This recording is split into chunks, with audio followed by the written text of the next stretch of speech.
আলোচনা কৰিম দশম শ্ৰেণীৰ গণিতৰ অনুশীলনী যিটো 7.1 আছে 7.1ৰ কুৱেশ্যন নাম্বাৰ 7ৰ পৰা এতিয়া ইয়াৰ পৰা অংকবিলাক ইম্পৰ্টেণ্ট হয় আৰু এই 7ৰ পৰা 10ৰলৈকে যি চাৰিটা অংক আছে ইয়াৰ পৰা এটা অংক প্ৰত্যেকবাৰ অহা দেখা পোৱা যায় আৰু এইবাৰো কনফাৰ্ম যে ইয়াৰ পৰা আমাৰ এটা অংক আহিব আৰু যদি আমি এই অংককেইটা পাৰোঁ তে ইয়াৰ নিয়ম মতে উদাহৰণত আমাৰ কেইটামান অংক আছে আৰু আমি সেইকেইটাও আশা কৰোঁ পাৰিম এতিয়া ইয়াৰ আগৰ ভিডিঅ'ত মই অনুশীলনী 1ৰ পৰা মই 6লৈকে 6ৰ যি তিনিটা অংক আছে ইয়ালৈকে মই কৰাই দিছোঁ যিসকলে সেই ভিডিঅ' চোৱা নাই তোমালোকে এই ভিডিঅ'ৰ ডেছক্ৰিপশ্যনত গৈ সেই ভিডিঅ'ৰ লিংক পাবা সেই ভিডিঅ'টো আগত চাই লোৱা কাৰণ সেই ভিডিঅ' চাই সেইকেইটা অংক বুজি পালেহে তোমালোকে 7 নম্বৰ অংকটো কৰিব পাৰিবা বা ইজি লাগিব তোমালোকৰ গতিকে যিসকলে মোৰ আগৰ ভিডিঅ' চোৱা নাই বা যিসকলে মোৰ চেনেলটো ছাবস্ক্ৰাইব কৰি থোৱা নাই তেওঁলোকে মোৰ চেনেলটো ছাবস্ক্ৰাইব কৰি থবা আৰু মই এই চেনেলটোতে দশম শ্ৰেণীৰ গণিতৰ নতুন কিতাপ যিখন আমাৰ এই নতুন কিতাপৰ চিলেবাছ মতে মই অংকবোৰ এই চেনেলটোত মই এৰি যাম গতিকে সকলোৱে মোৰ চেনেলটো ছাবস্ক্ৰাইব কৰি থবা এতিয়া আজিৰ অংকটোত আহা তে 7 নম্বৰ অংকটো চোৱা যিটো বহুত ইম্পৰ্টেণ্ট অংক হয় কি কৈছে 2,-5 আৰু -2,9 বিন্দু দুটাৰ পৰা সমদূৰত সমদূৰ মানে হৈছে সম মানে সমান দূৰত্ব মানে দূৰ মানে সমদূৰত মানে সমান দূৰ কেতিয়া হ'ব মই যদি কওঁ যে দুটা বস্তুৰ পৰা আৰু এটা বস্তু সমান দূৰত আছে তেতিয়া মই কি বুজিম বা মই এইটো বুজো যে দুজন বন্ধুৰ পৰা আৰু এজন বন্ধু সমান দূৰত আছে তে আমি কেনেকৈ কি কৰিব লাগিব যে দুজন বন্ধুৰ মাজত তৃতীয়জন বন্ধু আনি মই বহাব লাগিব কাৰণ যেতিয়া মই দুজন বন্ধুৰ মাজত মই তৃতীয়জন বন্ধু আনি বহাম তেতিয়াহে সেই তৃতীয় বন্ধুজন মোৰ পৰা বা মোৰ সেই বন্ধুজনৰ পৰা সমান দূৰত হ'ব হৈছে অৰ্থাৎ সমদূৰ বুলি ক'লে সদায় মই তাক আনি ক'ত বহাব লাগিব মাজত বহাব লাগিব মই যদি কওঁ যে এই কলমটোৰ সমদূৰত মই কাৰোবাক আনি বহাম তে মই ক'ত বহাব লাগিব মাজত বহাব লাগিব আৰু ইয়াৰ অৰ্থ এইটোৱে যে ইয়াৰ পৰা মানে য'ত যাক মই বহু ধৰা মই এই মাজত বহাইছোঁ তে মই ইয়াৰ পৰা এইটো বুজিম যে ইয়াৰ পৰা ইয়ালৈ যিমান দূৰ ইয়াৰ পৰাও তালৈ সিমানে দূৰ আছে ইয়াকে কয় সমদূৰ মানে ইয়াত দুটা দূৰ হৈ আছে এটা ইয়াৰ পৰা ইয়ালৈ এটা ইয়াৰ পৰা ইয়ালৈ আৰু দুইটা দূৰ মোৰ সমান হ'ব কতো অলপ কম বা বেছি নহয় এইটো হৈছে সমদূৰৰ অৰ্থ ঠিক আছে সমদূৰ বুলি ক'লে আনি মই ক'ত বহাব লাগিব মাজত বহাব লাগিব আৰু যেতিয়া মই কাৰোবাক আনি মাজত বহাম ইয়াত মই দুটা দূৰ পাম আৰু সেই দুইটা দূৰ আমাৰ কি হ'ব সমান হ'ব ঠিক আছে এতিয়া চোৱা 2,-5 আৰু -2,9 এই বিন্দু দুটাৰ পৰা সমদূৰত কাৰ সমদূৰত ইহঁত দুটাৰ পৰা তে সমদূৰত মানে ক'ত বহিব লাগিব ইহঁত দুটাৰ মাজত তেতিয়া ইহঁত দুটাৰ সমদূৰত হ'ব কোন আছে মাজত এক্স অক্ষ মন কৰিবা ইয়াত তোমালোকে দুটা কথা পাবা এটা এক্স অক্ষ এটা ৱাই অক্ষ এক্স অক্ষ বুলি ক'লে মই ধৰিব লাগিব x,0 আৰু ৱাই অক্ষ বুলি ক'লে মই ধৰিব লাগিব 0,y ঠিক আছে এতিয়া কি বুজিলোঁ যে এইটো আৰু এই বিন্দু দুটাৰ পৰা সমদূৰত মানে মাজত কোন আছে এক্স অক্ষ তে এক্স অক্ষ বুলি ক'লে কি লিখিম x,0 অৰ্থাৎ 2,-5 আৰু -2,9ৰ মাজত কোন আছে x,0 আছে সেই এক্স অক্ষৰ ওপৰত থকা বিন্দুটো তে এক্স অক্ষৰ ওপৰত থকা বিন্দুটো কি x,0 ঠিক আছে তো মই অংকটো কৰি যাওঁ ইয়াৰ পৰা এটাই বুজিলোঁ যে এইটো আৰু এইটোৰ মাজত কোন আছে এক্স অক্ষৰ ওপৰত থকা বিন্দুটো আৰু এক্স অক্ষৰ ওপৰত থকা বিন্দুটো কি হ'ব x,0 তো চোৱা ধৰি লোৱা মই চিত্ৰৰ সহায়ত দেখাই আছোঁ এইটো ধৰি লোৱা মই এ আৰু এইটো ধৰি লোৱা মই বি আৰু মাজত ধৰি লোৱা মই পি তে মাজত কোন আছে বুলি কৈছে এক্স অক্ষৰ ওপৰত থকা বিন্দু আৰু এক্স অক্ষৰ ওপৰত থকা বিন্দুটো আমি কি ধৰিব লাগিব x, আৰু যদি ৱাই অক্ষৰ ওপৰত থকা বিন্দুটো কয় তেতিয়া আমি ধৰিব লাগিব 0,y আৰু এইফালে এ আৰু বি এইটো দিয়া আছে চোৱা আমি ধৰি লৈছোঁ সিহঁতে নাম দিয়া নাই আমি ধৰিছোঁ এইটো এ আৰু এইটো কি বি এ হ'ব 2,-5 আৰু বি হ'ব -2,9 এ কিমান হ'ব 2,-5 আৰু বি কিমান হ'ব -2,9 ঠিক আছে এতিয়া আমি কেনেকৈ লিখিম প্ৰথম আমি আৰম্ভ কৰোঁ অংকটো চোৱা প্ৰথম মই এনেকৈ ক'ম যে আৰম্ভণি এনেকৈ কৰিম যে পি যিটো বিন্দু আছে অৰ্থাৎ পি যিটো x,0 বিন্দু আছে এই পি বিন্দুটো এ আৰু বিৰ মই ক'ত দিছোঁ মাজত আৰু মাজত কি বুলি কয় সমদূৰত বুলি কয় তো মই এইটো এনেকৈ লিখিম যে পি বিন্দুটো এ আৰু বি বিন্দুৰ ক'ত আছে সমদূৰত আছে ঠিক আছে তো মই লাইনটো এনেকৈ কৰিম যে ধৰো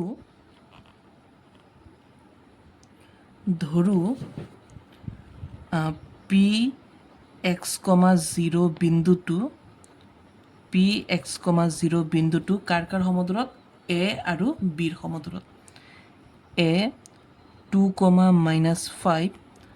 আৰু বি -2,9 বিন্দুৰ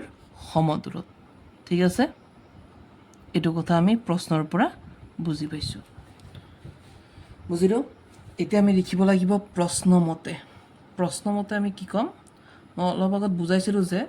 সমদূৰত মানে কি মাজত আৰু যেতিয়া মই কাৰোবাক আনি মাজত বহাম মানে ইয়াৰ পৰা মই কি পালোঁ ইয়াৰ পৰা মই দুটা দূৰ পালোঁ এটা ইয়াৰ পৰা ইয়ালৈকে যাক আমি এপি বুলি ক'ম আনটো ইয়াৰ পৰা ইয়ালৈকে যাক আমি পিবি বুলি ক'ম আৰু সমদূৰ মানে কি দুইটা দূৰ সমান হৈ আছে অৰ্থাৎ এৰ পৰা পিৰ দূৰত্ব যিমান পিৰ পৰা বিৰ দূৰ সিমানেই অৰ্থাৎ আমি ক'ব পাৰিম যে আমাৰ এ পি আৰু পি বি সমান কাৰণ ইয়াক যিহেতু মই মাজত বহাইছোঁ গতিকে ইফালে যিমানখিনি আছে সিফালে মোৰ সিমানখিনি থাকিব লাগিব তো মই সেইকাৰণে মই প্ৰশ্নমতে মই এইটো কথা ক'ব পাৰিম যে মোৰ এ পি সমান পি বি এইটো এ পি সমান পি বি ঠিক আছে এইটো এতিয়া আমি অংক কৰি যাওঁ এ পি বুলি কওঁতে আমি এ পিৰ দূৰত্ব ইয়াত উলিয়াম সমান পি বি বুলি কওঁতে আমি পি বিৰ দূৰত্ব ইয়াত উলিয়াম ঠিক আছে আমি দূৰত্বৰ সূত্ৰ ইউজ কৰোঁ নহয় জানো দূৰত্বৰ সূত্ৰ আমি কি কৰিব পাৰিম x1 - x2 দিলেও হ'ব বা y1 - y2 দিলেও হ'ব নহয় জানো তো আমি এইটো ইয়াত ইউজ কৰোঁ x2 - x1 whole square plus y1 - y2 আৰু y2 - y1 হোল স্কুৱেৰ এইটো বা আমি x1 - x2 দিব পাৰিম নহয় জানো ইয়াতো আমি এইটোৱে কৰোঁ নহয় জানো x2 - x1 whole square plus y2 - y1 whole square এইটো এতিয়া চোৱা আমি অংক কৰি যাওঁ √over মই দুইফালে ৰাখি দিলোঁ এ পি এ আৰু পি এইটো হ'ব এইটো x1 এইটো x2 এইটো y1 এইটো y2 তে আমি যিহেতু সূত্ৰ বেলেগ পাতিছোঁ আমাৰ সূত্ৰ দুটা আছে x2ৰ পৰা x1ও বিয়োগ কৰিব পাৰোঁ বা x1ৰ পৰা x2ও বিয়োগ কৰিব পাৰোঁ তো আমি অংকটো কৰি যাওঁ চোৱা x2 এইটো x হৈছে x2 - x1 2 whole square plus y2 হ'ব 0 মাইনাছ y1 হ'ব -5 তেতিয়া এইটো প্লাছ কৰি দিয়া কাৰণ মাইনাছ ডাবল হ'লে -7 প্লাছ হৈ যাব ঠিক আছে এতিয়া এই দুটা চাই কৰা পি বি নহয় জানো x2 আমাৰ কিমান হ'ব -2 x2 হ'ব -2 পূৰা কাক বিয়োগ কৰিম x নহয় জানো বা এইটো আমি পি বি নকৈ আমি যদি বি পি কওঁ নহয় জানো বি পি কওঁ কথা এটাই এ পি সমান বি পি বা এ পি সমান পি বি তেতিয়া আমাৰ কি পৰি আছে এইটো x2 পৰি আছে আৰু এইটো কি কাৰণ বি পি বুলি কওঁতে এইটো আগত আহিছে তো এইটো বি যদি আগত আহিছে তো এইটো x1 x2 চৰি এইটো x1 y1 এইটো x2 y2 নহয় জানো তো আমাৰ বি পি চাইখিনি ফিল আপ কৰিম তো বি পিত x2 কোন হৈ আছে x মাইনাছ x1 কোন হৈ আছে -2 তে আকৌ মাইনাছ লিখাতকৈ এইটো প্লাছ কৰি দিয়া ঠিক আছে whole square plus y2 - y1 এইটো y2 কাৰণ এইটো y1 y2 নহয় জানো y2 - y1 হোল স্কুৱেৰ মন কৰিবা ইহঁতকেইটা ওলট পালট হ'লেও কোনো পেচ নাই তোমালোকে যদি xৰ পৰা -2 বিয়োগ কৰিছা বা 0ৰ পৰা 9 বিয়োগ কৰিছা তাতো শুদ্ধ হ'ব বা তোমালোকে যদি ইফালৰ পৰা গৈছা মানে আমি এইটো ঘৰৰ পৰা ক'লেও শুদ্ধ হ'ব এইটো ঘৰৰ পৰা ক'লেও শুদ্ধ হ'ব ইয়াত কোনো মানে ভুল নাই তোমালোকে ইয়াত যদি উল্টা পুল্টা অলপ লাগিছে মন কৰিবা ইয়াত কোনো ভুল নাই আমি x -2 ক'লেও শুদ্ধ হ'ব বা -2 - x বুলি ক'লেও শুদ্ধ হ'ব হৈ আছে আমি এইটো ঘৰক প্ৰথম ৰাখিলেও হ'ব বা এইটো ঘৰক আমি প্ৰথম ৰাখিলেও ইয়াত শুদ্ধ কাৰণ আমাৰ সূত্ৰ দুটা আছে x2 - x1 whole square plus y2 - y1 whole square নাইবা আমি x1 - x2 whole square plus y1 - y2 whole square কৰিব পাৰোঁ এতিয়া চোৱা এতিয়া এটা কথা মন কৰিবা যিহেতু আমাৰ বাওঁফাল আৰু সোঁফাল দুয়োফালে √over আছে সেই ক্ষেত্ৰত আমি √over আমি আঁতৰাই দিব পাৰিম তো এই বাওঁফালৰ √over আৰু আমি সোঁফালৰ √over আমি কি কৰিব পাৰিম আঁতৰাই দিব পাৰিম তেতিয়া আমি অংকখিনি কৰি যাওঁ তা ভাবি লোৱা আমি মানি লৈছোঁ যে আমাৰ √over আমাৰ কেঞ্চেল হৈ গ'ল তেতিয়া আমাৰ আছে কি এইফালে x - 2 হোল স্কুৱেৰ এইটো যে এটা সূত্ৰত গৈ আছে এইটোক তুমি এ বুলি কোৱা আৰু এইটোক বি বুলি ধৰি লোৱা তো আমাৰ এ - বি হোল স্কুৱেৰ সূত্ৰত গৈ আছে তো এ - বি হোল স্কুৱেৰ সূত্ৰ কি আছিল a square minus 2ab plus b square a square a মানে এক্স স্কুৱেৰ মাইনাছ 2ab 2 এ হৈছে এক্স বি হৈছে 2 plus b square plus b মানে হৈছে 2 ওপৰত স্কুৱেৰ সূত্ৰটো জানাই চাগে চবেই প্লাছৰ জেগাত প্লাছ শূন্যৰ লগত 5 যোগ কৰিলে 5 5ক যদি স্কুৱেৰ কৰোঁ 5 5 গুণ 25 ঠিক আছে ৰুট অভাৰটোতো আমাৰ কেঞ্চেলেই হৈ গ'ল তো এইটো এটা আমাৰ ফৰ্মুলাত গৈ আছে চোৱা কাৰণ আমি এক্সৰ লগত 2 কেতিয়াও যোগ কৰিব পৰা নাই আৰু নোৱাৰিমো চাগে তো এইটো এ ধৰা আৰু এইটো বি ধৰা তো সূত্ৰ হৈ আছে a plus b whole square ইয়াৰ সূত্ৰ কি আছিল a square plus 2ab plus b square a square মানে হৈছে x square plus 2ab 2a হৈছে এক্স বি হৈছে 2 plus b square plus 2 square যোগৰ ঠাইত যোগ 0ৰ পৰা 9 গ'লে 9 স্কোৱাৰ কৰিলে 9 9 গুণ 81 ঠিক আছে সমান চিনৰ বাওঁফাল আৰু সোঁফালে যদি একে একে কিবা বস্তু আছে আমি কাটাকুটি কৰিব পাৰিম যেনেকৈ চোৱা এই এক্স স্কোৱাৰ যুগত এই এক্স স্কোৱাৰ যুগত কেঞ্চেল এইফালে 2 স্কোৱাৰ যুগত 2 স্কোৱাৰ যুগত কেঞ্চেল এইফালে মাইনাছৰ 2x2 কিন্তু এইফালে প্লাছৰ 2x2 আমি কেঞ্চেল কৰিব নোৱাৰিম তো চোৱা এইফালে থাকিব মাইনাছ 2 2 4 লগত থাকিব এক্স এইফালে থাকিব প্লাছৰ 25 সমান এইফালে থাকিব প্লাছৰ 2 2 4 লগত এক্স এইফালে থাকিব প্লাছৰ 81 এতিয়া আমি কি বুজিলোঁ বাওঁফালে চোৱা এটা এক্স আছে আৰু এটাৰ লগত এক্স নাই সোঁফালে চোৱা এটাত এক্স আছে আৰু এটাত এক্স নাই তো আমি এটা কাম কৰোঁ বাওঁফালে এক্স থকাবোৰ বাওঁফাল কৰি পেলাওঁ আৰু এক্স নথকাবোৰ সোঁফাল কৰি পেলাওঁ অৰ্থাৎ ইয়াৰ পৰা আমি 4x এইফালে লৈ যাম আৰু আমাৰ পৰা আমি 25 টো 81ক দি দিম যেনেকৈ ইয়াৰ পৰা যদি মই -4x পাতো তাই ইয়াৰ পৰা মই প্লাছৰ 4x টো লৈ আহিম কিয় লৈ যাব মাইনাছৰ 4x ঠিক আছে সমান তে সিহঁতে 4x টো আমাক দি দিলে তে এতিয়া সমান চিনৰ সিফালে কোন আছে 81 তে আমি কাক দিব লাগিব 25ক দিব লাগিব প্লাছৰ 25 যদি ইফালে গুচি যায় কি হ'ব মাইনাছৰ তে কিমান হ'ব মাইনাছ মাইনাছ কি কৰিলে কি হ'ব প্লাছ মানে 4x মাইনাছৰ 4x মাইনাছৰ তে মাইনাছৰ কেইটা x হ'ব 8x নহয় জানো মাইনাছৰ 4x মাইনাছৰ 4x তে মাইনাছৰ কেইটা x হ'ব 8টা নহ'লে এনেকৈ বুজা মাইনাছ মাইনাছ প্লাছ 4টা প্লাছ কৰিলে 8টা মাইনাছৰ 8টা এইটো কিমান হ'ব 81ৰ পৰা যদি আমি 25 বিয়োগ কৰোঁ 1 ধাৰ কৰি 11ৰ পৰা 5 গ'লে 6 56 হ'ব আৰু 7ৰ পৰা 2 গ'লে 5 ঠিক আছে আমি কি কৰোঁ ইয়াৰ পৰা আমি এক্সটো ৰাখি দিওঁ এই -8টো এক্সৰ লগত কিন্তু পূৰণ হৈ আছে আকৌ এইটো নাভাবিব যে মাইনাছ আছে গতিকে মই প্লাছত দি দিম নহয় এই এক্সৰ লগত সম্পৰ্ক চাব লাগিব যে ইয়াত কি আছে ইয়াত একো নাই মানে পূৰণ আছে তো এইটো আমি সিফালে লৈ গ'লে কিয় হৈ যাব হৰণ তো আমি ইয়াৰ পৰা এক্সটো ৰাখি দিছোঁ সমান সিফালে আছে 56 আৰু -8টো যিহেতু এক্সৰ লগত পূৰণ হৈ আছে গতিকে ক'ত যাবগৈ হৰণত তে 8 দি 56ক কেইবাৰ যাব 7 বাৰ গতিকে আমাৰ এক্সৰ মান কিমান হৈ গ'ল -7 ঠিক আছে এতিয়া আমাৰ পৰা সিহঁতে বিচাৰিছিল কি সিহঁতে কৈছিল আমাক উলিয়াব দিছে যে এক্স অক্ষৰ ওপৰত থকা বিন্দুটো নিৰ্ণয় কৰা আৰু এইটো আমি ধৰি লৈছিলোঁ কি ধৰিছিলোঁ x, 0 আমি এটা কৈ দিওঁ যে এটাকে এক্স অক্ষৰ ওপৰত থকা বিন্দুটো হ'ল এক্স অক্ষৰ ওপৰত থকা বিন্দুটো হ'ল কি ধৰিছিলোঁ আমি x, 0 অৰ্থাৎ চোৱা x বুলি কওঁতে এক্সৰ মান উলিয়াই পেলাইছা কিমান -7 বাকীটো 0 0ই থাকিব ঠিক আছে এইটোৱে আশা কৰোঁ অংকটো বুজিছা আমি এতিয়া সমদূৰ বুলি ক'লে আমি এই টাইপত অংকটো আমি আৰম্ভ কৰিম হ'ব নহয় এইটো এতিয়া তোমালোকে 8 নম্বৰটো চোৱা এতিয়া 8 নম্বৰটো চোৱা কি কৈছে y সেই মান নিৰ্ণয় কৰা মন কৰিবা যদি y অক্ষ বুলি কৈছে তেতিয়াহে তোমালোকে 0, y ধৰিব পাৰিবা অন্যথা যদি অকল y বুলি কৈছে তেতিয়া আমি ধৰিব নোৱাৰিম ইয়াত চোৱা y অক্ষ কোৱা নাই কিন্তু ইয়াত কি কৈছে y ৰ মানহে উলিয়াব দিছে গতিকে চোৱা কি কৰে প্ৰশ্নই y ৰ সেই মান নিৰ্ণয় কৰা যাৰ বাবে p 2, -3 আৰু q 10, y এই বিন্দু দুটাৰ মাজৰ দূৰত্ব দি দিছে 10 মানে p q ৰ দূৰত্ব কিমান দিয়া আছে 10 অৰ্থাৎ p q ৰ দূৰত্ব মানে p আৰু q ৰ দূৰত্ব কি হ'ব p q আৰু তাৰ দূৰত্বৰ মান কিমান দিয়া আছে 10 মানে ইজুকেল 10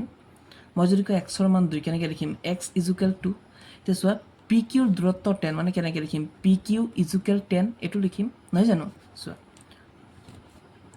কাৰ মান উলিয়াব লাগে y ৰ মান উলিয়াব লাগে আৰু কি দিয়া আছে p ৰ স্থানাংক দিয়া আছে আৰু q ৰ স্থানাংক দিয়া আছে আৰু আমি প্ৰশ্নমতে কি লিখিম যে p আৰু q ৰ দূৰত্বৰ মান কিমান দিয়া আছে 10 তে আমি ক'ব পাৰিম যে p আৰু q ৰ দূৰত্বক আমি pq বুলি ক'ম আৰু তাৰ মান যদি দি আমি ইজুকেল দি লিখিম মানটো ঠিক আছে চোৱা আমি কম দিয়া আছে কাৰ স্থানাংক দিয়া আছে p ৰ স্থানাংক দি দিছে তোমালোকক কিমান দি আছে 2, -3 আৰু q ৰ স্থানাংক দিয়া আছে কিমান দিয়া আছে 10, y প্ৰশ্নমতে আৰু প্ৰশ্নই কি কথা কৈছে যে পি আৰু কিউৰ দূৰত্ব 10 ঠিক আছে প্ৰশ্নই কৈছে পি কিউৰ দূৰত্ব কিমান 10 তে পি আৰু কিউৰ দূৰত্বক আমি কি বুলি ক'ম পি কিউ আৰু যদি তাৰ মান দি দিছে তাৰ মানটো আমি সমান চিন দি পাতিম ঠিক আছে পি কিউৰ দূৰত্ব কিমান দিছে 10 দি দিছে তে আমি অংকটো আগবঢ়াই নিওঁ তে পি কিউৰ কাৰণে আমি দূৰত্বৰ সূত্ৰ এপ্লাই কৰি দিম বাকি সমান চিনৰ ইফালে 10 10 থাকি যাব তো দূৰত্ব সূত্ৰ কি আছিল x2 নহয় জানো x2 minus x1 whole square plus y2 minus y1 whole square মই বাকি কিটা অংকত চাবা x1 দি কৰিছো এটা x2 দি কৰিছো x1 দি কৰিলেও হ'ব x1 minus x2 whole square y1 minus y2 whole square মই বাৰে বাৰে কৈছো ইয়াত কোনো ভুল নাই ঠিক আছে এতিয়া চোৱা pq নহয় জানো এটো x1 y1 x2 y2 তে x2 বুলি ক'লে 10 10 minus x1 মানে হৈছে 2 এটো whole square plus এটো হৈছে y1 এটো y2 y1 minus sorry এটো y2 y1 y2 তে আমাৰ y2 লাগে তো y2 কিমান আছে y মাজত আছে মাইনাস মাইনাস দিছো y1 এটো y1 কিমান আছে -3 তাকো আমি -3 লিখাতকৈ মাইনাস মাইনাস আমি গম পাইছা ইয়াত -3 লিখাতকৈ তে মাইনাস মাইনাস আমি প্লাস কৰি দিও +3 whole square is equal to কিমান হ'ব 10 এতিয়া আমি ৰুট ওভাৰ অতৰাব নোৱাৰিম কাৰণ ৰুট ওভাৰ কেতিয়া নিজে আতৰে যেতিয়া দুইফালে থাকিব এবাৰটো একফালে আছে আমি ৰুট ওভাৰটো আমি নিজে অতৰাব লাগিব কেনেকৈ চোৱা ৰুট ওভাৰ 10 ৰ পৰা 2 গলে 8 8 যদি স্কয়াৰ কৰা 8 8 গুণ 64 প্লাস এটো এটা সূত্ৰত গৈ আছে a + b হোল স্কয়াৰ তে a + b হোল স্কয়াৰটো কি a স্কয়াৰ প্ৰথমটোক a ধৰা সেকেন্ডটোক b ধৰা a স্কয়াৰ মানে হৈছে y স্কয়াৰ প্লাস সূত্ৰৰ মতে কি হ'ব প্লাস 2ab 2a মানে হৈছে y b মানে হৈছে কোন 3 তাৰপিছত কি a স্কয়াৰ প্লাস 2ab পিছত কি plus b square plus b মানে হৈছে 3 ওপৰত কি দিম স্কয়াৰ ঠিক আছে সমান ইফালে থাকিব 10 দে কৰি যোৱা কিমান হ'ব ইফালে তো 64 প্লাস ইফালে থাকিব y স্কয়াৰ প্লাস 2 3 গুণ 6 লগত থাকিব y 6y প্লাস 3 স্কয়াৰ মানে 9 ইজ ইকুৱেল 10 এতিয়া চোৱা পিছত চাবা ৰুট ওভাৰ তে আমি কাম কৰো এই চলকবোৰ আমি আগত লৈ আহো তে প্ৰথম চলকৰ ওপৰত যিটো চলকৰ ওপৰত স্কয়াৰ আছে হি আগত আহিব পিছত মানে প্ৰথম y স্কয়াৰ আহিব পিছত 6y আহিব পিছত 64 আৰু 9 প্লাস কৰি কিমান হয় হেতু দিব লাগিব আমি যেনেকৈ চোৱা y স্কয়াৰ আমি আগত লৈ আহিছো পিছত লিখিম প্লাসৰ 6y অংকটো সজাই দি আছো পিছত 64 আৰু 9 আমি প্লাস কৰিব লাগিব কিমান হৈছে প্লাস 73 প্লাসত ইজুকেল ইফালে কিমান থাকিব 10 ঠিক আছে এতিয়া চোৱা এটা যে আমি ভালকে চাও ইয়াত চোৱা তিনিটাই বেলেগ বেলেগ নহয় জানো y স্কয়াৰ 6y আৰু 73 তো ইয়াত আমি একো কৰিব নোৱাৰিম গতিকে এতিয়া আমাৰ কাম তেতিয়া আমি কৰিব পাৰিম যেতিয়া আমি ৰুট ওভাৰটো অতৰাম আৰু মন কৰিবা যদি তোমাৰ ৰুট ওভাৰ একফালে তে আমি সেই ৰুট ওভাৰটো কি কেনেকৈ অতৰাব লাগিব দুয়োফালে স্কয়াৰ কৰি অতৰাব লাগিব অৰ্থাৎ এনেকৈ আমি এইফালে স্কয়াৰ কৰি দিম এইফালে স্কয়াৰ কৰি দিম হৈছে আমি যদি অতৰাব লগা হয় আমি এই কামটো কৰিব লাগিব দুয়োফালে যদি আমি বৰ্গ কৰো তেতিয়াহে আমি একফালৰ ৰুট ওভাৰ অতৰাব পাৰিম এটো নহয় যে এইফালে ৰুট ওভাৰ আছে অকল এইফালে স্কয়াৰ কৰিম এটো নহয় যি কৰো দুয়োফালে কৰিব লাগিব তেতিয়াহে সমান হ'ব তে আমি ইয়াত কি কৰিব লাগিব আমি লিখি দিম যে বৰ্গ কৰি ঠিক আছে এতিয়া চোৱা এতিয়া আমি ইয়াৰ পৰা কি বুজিছো যে স্কয়াৰ আৰু ৰুট ওভাৰ কেনসেল হয় আমি জানো নহয় জানো স্কয়াৰ আৰু ৰুট কেনসেল তে আমাৰ কি থাকিব y স্কয়াৰ প্লাস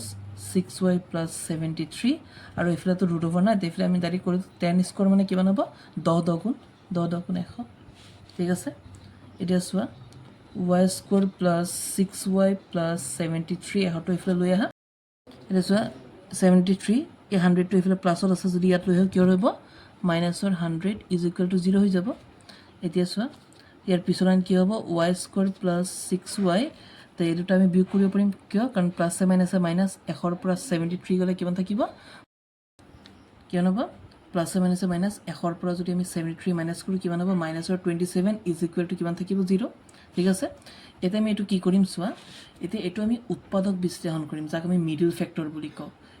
ঠিক আছে এতিয়া আমি এটো উৎপাদক বিশ্লেষণ কৰি যাও কেনেকৈ উৎপাদক বিশ্লেষণ কৰাৰ নিয়মটো হৈছে ইয়াৰ y স্কয়াৰ আগত একো নাই মানে 1 আছে ইয়াৰ আগত কি আছে 6 আছে আৰু ইয়াত কিমান আছে 27 তাৰ মিডল ফ্যাক্টৰ কৰাৰ নিয়মটো হৈছে আমি প্ৰথমটো আৰু শেষৰটো পূৰণ কৰিম সংখ্যা যেনেকৈ ইয়াত 1 আছে আৰু ইয়াত 27 আছে কিমান হ'ব 1 ৰ লগত 27 পূৰণ কৰিলে 1 27 গুণ 27 তো ইয়াক সুত্ৰীকৰণ কৰাচোন কেনেকৈ হ'ব 3 9 গুণ তো ইয়াৰ পৰা আমি চাম এই মাজৰটো আমি পাই আছো না নাই পাই আছো নৰ পৰা যদি আমি 3 বিয়োগ কৰোঁ 6 ওলাই আছে নে নাই ওলাই আছে তো আমি কি কৰিব লাগিব এই 6 জায়গাত আমি কি পাতিব লাগিব 9 - 3 আমি এইটো ব্যৱহাৰ কৰিব লাগিব হৈ আছে চোৱা y² প্লাছ 6 আমি কেনেকৈ পাম ইয়াৰ পৰা আমি মিলাইছিলোঁ যে আমি 9 - 3 কৰি দিলে 6 ওলাই যাব লগত y - 27 ইজ ইকুৱেল টু 0 এতিয়া ইয়াৰ পিছত কি হ'ব y² প্লাছ এই ৱাইটো দুইটাৰ লগত ইনটু হৈ আছে তো ইনটু কৰা